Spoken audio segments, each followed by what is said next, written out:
This is Zach. Good evening and welcome to the High Country News at 7 o'clock.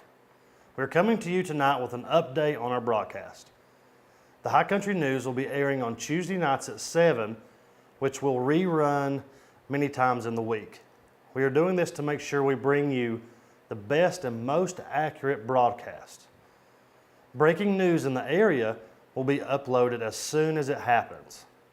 The High Country News is a new venture and we're working hard to edit, collect, and broadcast the news in the counties of Avery, Mitchell, and Watauga. We truly appreciate everyone's support and please keep spreading the word. The High Country News is your local news source.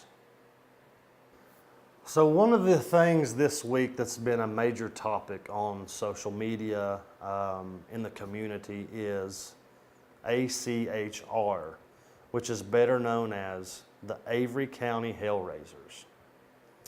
Now this group or gang is made up of Avery County young adults. We're not sure how many adults are in this gang or group, but we're still researching to find out more information. But these people have allegedly defaced public property, communicated threats, and even take part in public fights. Although we've reached out to some of these members, we have not been contacted to discuss further details of what this gang actually does or what they stand for. There are several opinions floating around social media as whether this gang should receive serious attention from law enforcement or just brushed off as kids having fun or kids being kids. So what is your opinion? Please feel free to let us know via our Facebook page, The High Country News. Your statement could be used later in our segment. Thank you.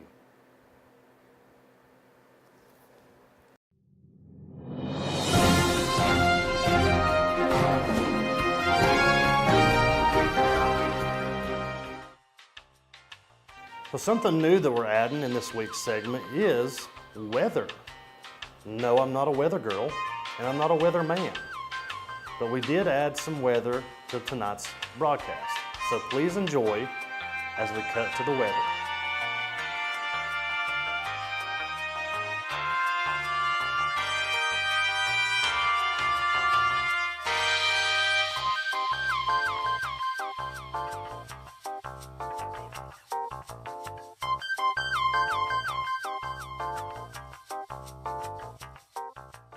So in the High Country this week, there's some special events going on. We're going to talk to you tonight about two upcoming events. One is actually going on tonight. It's called National Night Out. What it is neighborhoods throughout the High Country are invited to join more than 38 million neighbors across approximately 16,000 communities from all 50 states, U.S. territories, and military bases worldwide in National Night Out. From 5 to 8 p.m. tonight, which is Tuesday, August 7th, neighbors throughout the High Country and across the nation are locking their doors, turning on their front porch lights, and spending the evening outside with neighbors and law enforcement. National Project Coordinator Matt Peskin said, "This is a night for our nation to stand together and promote awareness, safety, and neighborhood unity." This year, the local event is being hosted on the grounds of the historic Banner Elk School. Music is provided by DJ Allen and games, hot dogs, ice cream, and representatives from law enforcement, judges, and elected officials from all over the High Country. We will be attending this event tonight to bring you footage for next week's segment showing you National Night Out. Thanks. So the next event that's coming up is the annual Back to School Bash is this Saturday, August 11th from 10 a.m. to 12 o'clock noon at the Avery County High School. This is a time for all school-age kids to come and receive donated school supplies and for parents to meet and ask questions to our school staff. The day once again promises back-to-school assistance for families as well as time to celebrate the start of a new school year. A letter from the ACS Superintendent Brian Taylor to community leader reads, "This a time of fun and excitement for everyone. If you have a school-aged child, please take advantage of this event.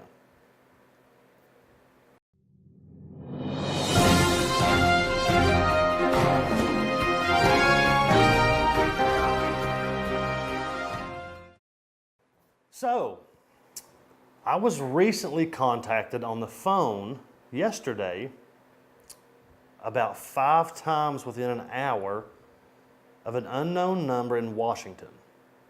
I don't know if anyone has had this happen to them lately, but it did to me. This is an Irs phone scam. And I'm here to tell you that we contacted these people back to give you a little more information and to help protect your identity in this scam. So please, please listen to this voice recording. That way you can better educate yourself on these different scams that are going around in the high country. So please listen in. From Criminal Investigation Division of the IRS, Internal Revenue Service. This is a final notification call to inform you that there is an arrest warrant issued against your name and your identity. So before the warrant gets submitted to your state authorities, kindly get back to us on 425-880-0239. I repeat, it's 425-880-0239. Thank you. So this is a scam going around right now. They've called me 5 times today within an hour.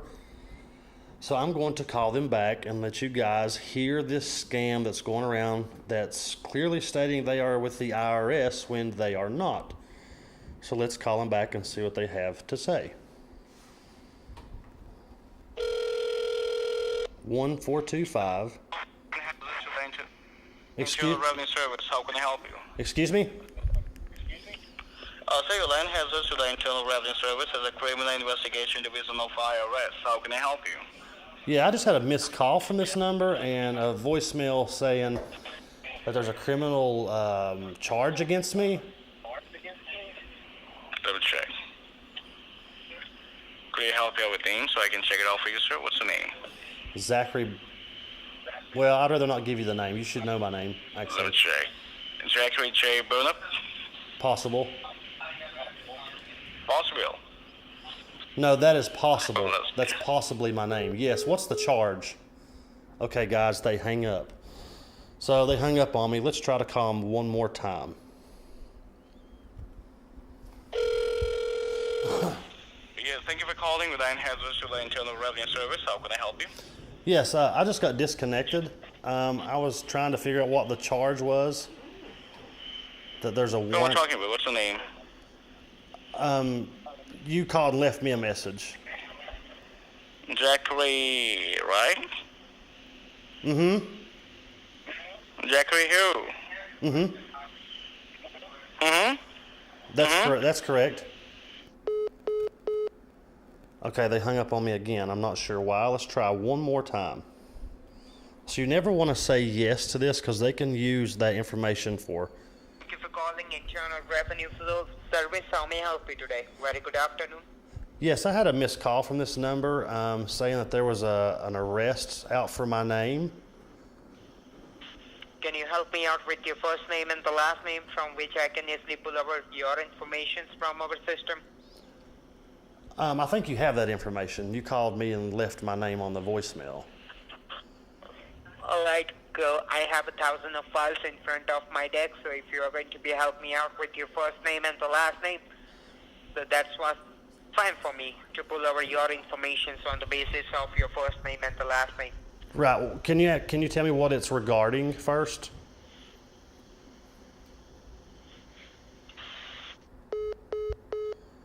Okay, guys, this is the third attempt. So what they're trying to do is get you to say your name, your first and last. It's a phishing scam. They're trying to get you to say yes and no so they can get into your security questions online, and they have this all recorded. That way they can have your voice recording saying yes or no. Would you like to make purchases? Yes.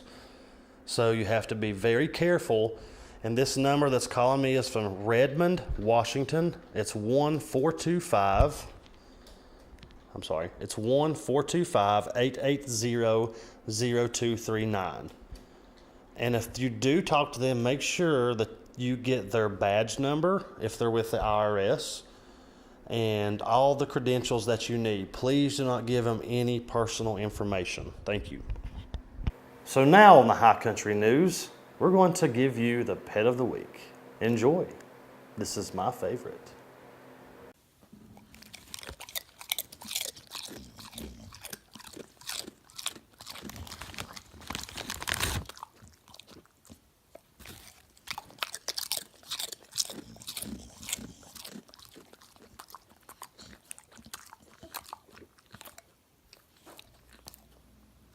Okay, gunpoint 132 in Bush, covers code 3. Thanks, Ted. Phoenix 2514 can transmit on tag 2. Okay, we'll still send it code 3.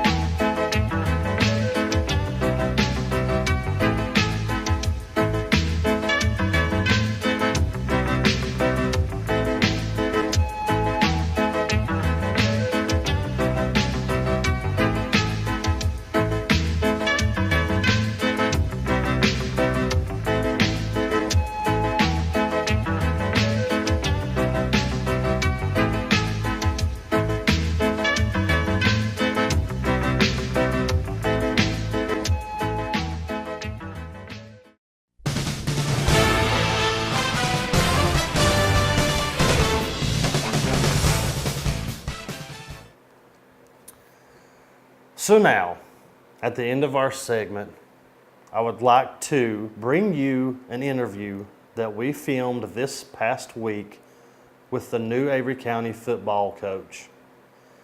This segment is about 6 to 7 minutes long, but I encourage you to really watch this and get to know your local high school football coach.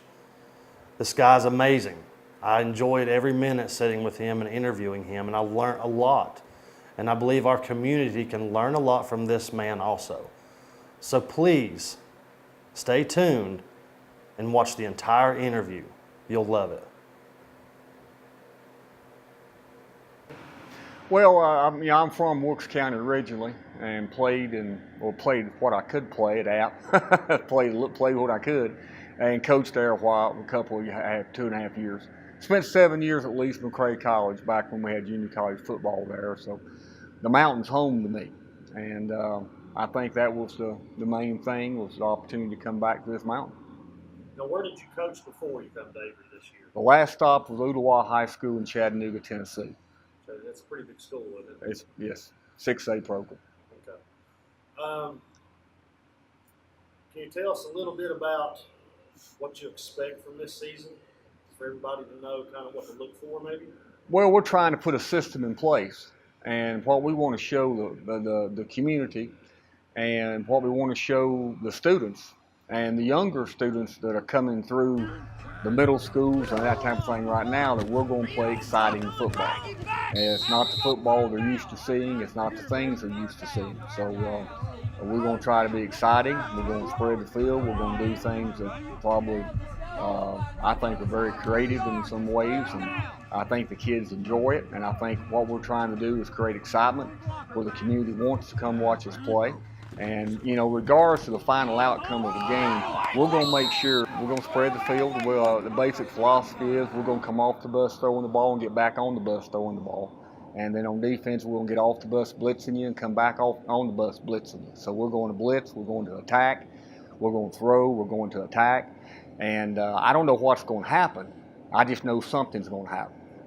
Sam McCullum's going to be our starting quarterback. He's a senior, tremendous athlete. Can hurt you with his legs and his arm. Of course, he'll also have to play defensive back. He may be one of the best DBs we've got as well. That's something we'd like to build where that doesn't happen down the road, but right now we don't have those options. I think, Eli Hayes has done a great job at wideout, and Jonas Bowman's done a great job learning that system.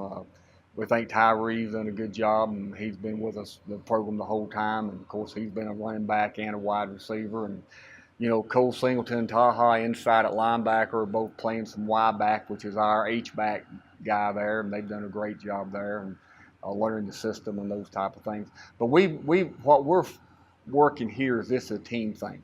Nobody can do it by themselves. It's everybody's got to do things right. We've got to execute correctly. That's both sides of the ball. And we're trying to build that accountability to each other. And really, we talk a lot about the fact that everybody has a role. And the role doesn't matter. If you score 5 touchdowns, of course, the media and the people in the stands are going to think that guy, had a tremendous game, and he did. But there's a young man out there, might be a 9th grader, that didn't play a snap at the practice every day, working with the team, giving them the good looks, lining up for us, learning what to do. That guy had every bit to do with those 5 touchdowns that that player did. And everybody's role is important. And that's, again, why we need to cultivate more numbers. We're looking for a kicker right now. We've got some guys on the team who are, punting with Jesse will be fine. He'll do a good job with that. But kicking-wise, we're kind of experimenting with different things right now. We would love to have a young man who can kick, come out and just kick. We'd like to have that. Right now, we don't have that, so we're still searching for that. The key thing about football teams, of course, football seasons are long, and what we've got to learn here is football season doesn't stop. It's year-round football season. That's the only way you compete in today's game.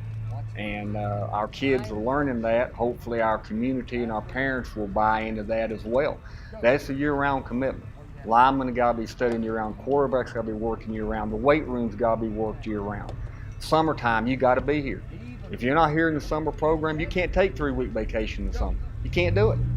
You can't compete. That's just the way life is. I'm sorry, that's just how it is. And you have to do those things. We have to be here in the summer. We got to work. We got to be here in spring ball. We've got to work. Football's a great game as far as life goes, because nothing's free in football. You got to earn every bit of it. And it's all about hard work, and there's no immediate gratification. Gratification comes over time. And in today's world, young people are about immediate gratification just because of the technology they have and the way things work. Life isn't like that. And football's not like that. So they've got to learn that it's a daily thing. We tell our kids a lot of times your most important ability you have is availability. If you're there every day and you're the same guy every day and you work hard every day, you'll succeed in life. And that's what we try to teach them in that regard. But for the season itself, we want to get better every week. The best football teams peak toward the end. And one of our objectives is to make sure that we are working at a level to where we don't give out as the season goes along. Our practices won't be overly physical. They'll be very mentally challenging, and they'll be physically challenging from the way they have to move around. Our conditioning comes through practice. We haven't lined up to run a sprint yet. Don't have to. We do enough running. When you never huddle and you never stop, you don't need to do a whole lot of sprinting. You're moving all the time. Yeah. And so we hope to, we want to be competitive. Our schedule, we've got a couple schools on there that are a lot bigger than us, but we can compete. And that's what we want to do, is compete every week. And we have talent. If we can stay healthy, get a few more kids out to give us some depth and give us a little bit better practice scenario, that's where the numbers hurt us the most, is in practice. Because we just can't do the things we really want to do at the pace we want to do them without more people. If we can get those two things worked out again, like I say, and stay healthy, we can be very competitive in this conference. I really believe we can. Out there you're going to enjoy watching. Now, of course, no coach can sit here and guarantee wins and losses, and I certainly can't do that either. We've not put on full pads yet since I've been here. They don't come till Saturday morning. So, and we have 2 scrimmages coming up, and we'll know more then about where we actually are. But the fact remains, we're going to be something that you want to see. We're going to be exciting. It's not going to be boring football. And we're going to, I think, as you see, we've built through this program, I think the kids are going to want to be part of that. So I think the numbers will go up. And I think you will see, as we go through this thing over the next couple of 3 years, that we will continue to get better and better. But I think we can win this year. I really do. I think we can win games, and I know we can be competitive. So thank you for tuning in to tonight's segment on the High Country News. This is Zach reporting, but I'd like to leave you with an encouraging word at the end of all our segments. The encouragement that I bring you today comes from 1 Thessalonians chapter 5, verse 11. Encourage one another and build each other up. It's simple. Instead of tearing down, let's encourage and build each other up. And I promise you, this place will be much better. So thank you. Have a great night, and we'll see you next week.